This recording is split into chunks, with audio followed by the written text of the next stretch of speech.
This is my first heard hierarchy based on coaching staff hires, free agency, and the draft, which some teams, Rams had a weird draft, Cowboys draft, a lot of question marks. Chargers draft was unbelievable. Miami's draft, unbelievable. So here we go. Herd hierarchy. Time is now. Let's go. The top 10 NFL teams according to college. Number 10. I'd say Green Bay. I didn't like their draft. They reached for a corner. They have Aaron Rodgers. It's a well-run operation, but there's a lot of animosity. They did not add any notable free agents. What did they get out of the draft that can help them this year? Amari Rodgers, third-round wide receiver, but Aaron doesn't throw to guys he doesn't know generally. I think there's animosity in the building, a lot of tension, a lot of noise, but I give them the respect of a top 10 team, but I don't like what I hear or see. Number 9. I'm going to do the Ravens. I liked them last year. I like them this year.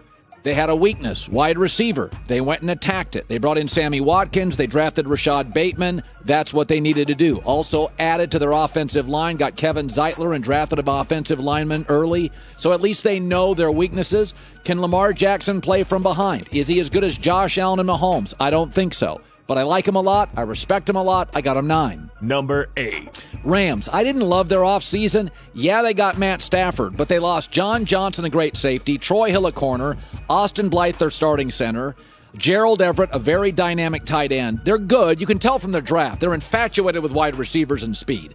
They think they're a Super Bowl team. They just went out and tried to find the fastest guys on the planet who've ever played football. So they're in the Super Bowl bubble, but I didn't love their draft. And I thought their offseason, you get Stafford, but you lost some pieces I like. Number 7. Chargers. I think they had the number 1 offseason, according to me and according to Pro Football Focus. Melvin Ingram, Derwin James, 2 of their top 3 defensive players come back off injury.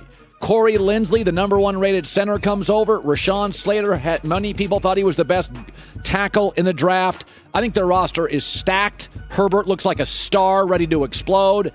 This team is ready to roll. My only question why I have them down at 7, because I think you can make an argument after the draft and free agency. They got a top 4 or 5 roster. I just don't know if Brandon Staley's the head coach. We'll wait and see. Number 6. 49ers. I may have them low here.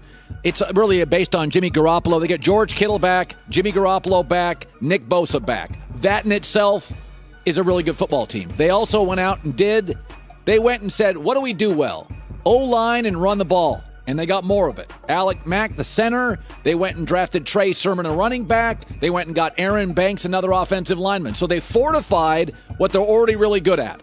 O-line, run the football, empower. To me, that's about empowering Trey Lance. If he eventually plays this year, they went and doubled down on their O-line, which was already good. They doubled down on their running backs, which were already strong. Number 5. Cleveland. Probably have them a spot too high. I thought they had an amazing offseason. Here's my concern. They could have 8 to 9 new defensive starters. Depending on how their schedule falls, it could be a rocky September and early October. But they went and attacked their secondary, which was a mess last year. And remember, they get a couple of guys back.